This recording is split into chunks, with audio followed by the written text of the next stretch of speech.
وآخر دعواهم أن الحمد لله رب العالمين۔ سب سے پہلا علاج، جب تک اللہ پر ایمان کو مضبوط نہیں کرتا، قرآن و حدیث پر یقین نہیں کرتا، یہ قرآن و حدیث کو اپنا دستور نہیں سمجھتا، یہ فتنوں سے نہیں بچ سکتا۔ دوسرا علاج، کتاب و سنت کی تعلیم جب تک وہ حاصل نہیں کرتا، وہ فتنوں کو سمجھ نہیں سکتا، وہ فتنوں سے آشنا ہی نہیں ہو سکتا۔ بچے گا کیسے؟ جب تک انسان قرآن نہیں پڑھتا، قرآن نہیں سمجھتا، فتنوں سے نہیں بچ سکتا۔ تیسرا علاج، وہ تقوی اختیار کرے۔ تقوی سے اللہ راہیں بناتے ہیں، تو فتنے میں پھنس بھی گیا، اللہ اس کے نکلنے کی راہ بنا دیتے ہیں۔ کچھ لوگ کہتے ہیں کیا کریں؟ کوشش کریں۔ کیسے کوشش کریں؟ فتنے میں تو پھنس گئے۔ ارے یوسف کو پتا تھا دروازے سارے بند ہیں، بند تو سارے دروازے تھے، لیکن دوڑے کہ نہیں دوڑے؟ ادھر دوڑنا شروع کیا، ادھر رب نے دروازے کھولنے شروع کر دیے۔ کوشش کرو، اللہ سے توبہ کر کے وضو کیجئے، 2 رکعتیں پڑھیے، ہاتھ اٹھائیے، پلاننگ کیجئے، میں نے بس بچنا ہے، اللہ بچائے گا۔ چوتھا علاج، اللہ کے ذکر کو اختیار کرو۔ ابو بکر صدیق رضی اللہ تعالیٰ عنہ کہا کرتے، بندہ گناہ کا ارادہ کرتا ہے، ذکر کرنے لگ جائے، اللہ ذکر کی وجہ سے اس کے ارادے توڑ دیتے ہیں۔ اللہ کا ذکر کیجئے، لا الہ الا اللہ، حسبی اللہ، لا حول ولا قوة الا باللہ، اللہ اللہ ربی لا اشرک بک شیئا، یا حی یا قیوم برحمتک استغیث۔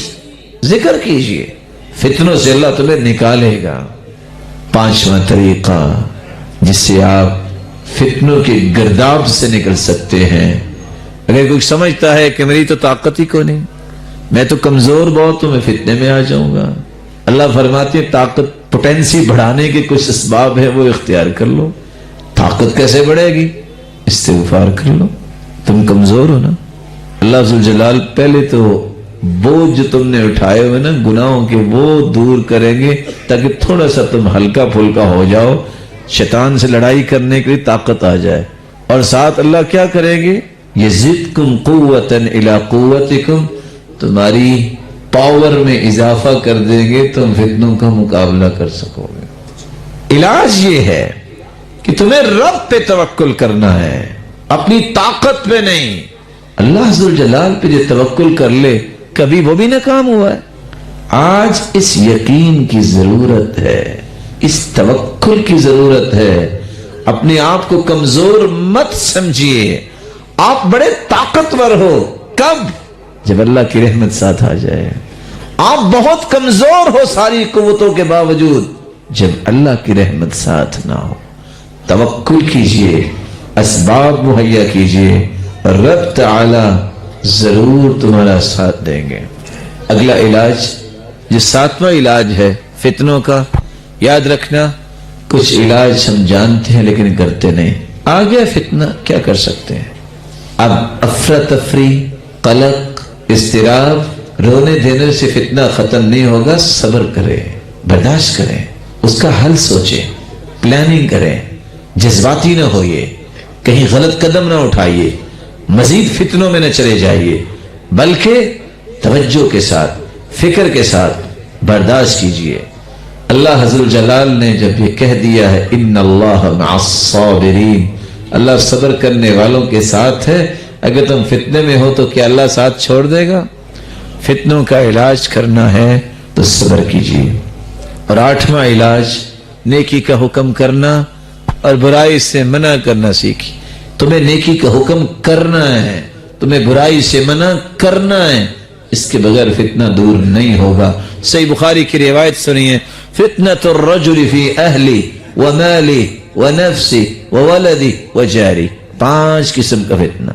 گھر والوں کا فتنہ، بیوی ہے نہیں تب بھی فتنہ، بیوی ہے لیکن بد اخلاق، بے نماز ہے تب بھی فتنہ، فقیر ہے تب بھی فتنہ، مال ہے لیکن حرام کا ہے تب بھی فتنہ، نفس کا فتنہ، جوانی ہے، دین کی سمجھ نہیں ہے، نماز نہیں پڑھتا۔ اپنی اولاد کا فتنہ، اولاد نہیں ہے تو لوگ تانے دیتے ہیں بے نسب، اس کی تو اولاد ہی کوئی نہیں ہے، اور طرح طرح کی باتیں۔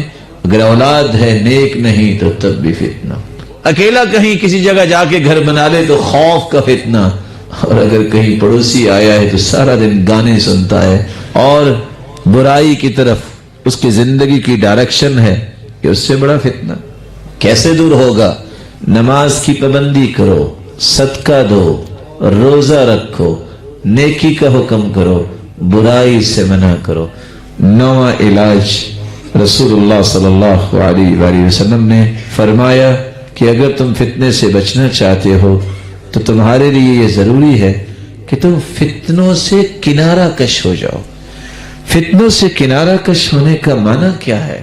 جہاں فتنہ ہے وہاں نہ جاؤ، جو فتنے کا معاشرہ ہے وہاں رخ نہ کرو، فتنہ پرور لوگوں کا ساتھی نہ بنو، جو فتنہ بپا کرنے والے لوگ ہیں ان سے محبت نہ کرو، کنارہ کش ہو جاؤ۔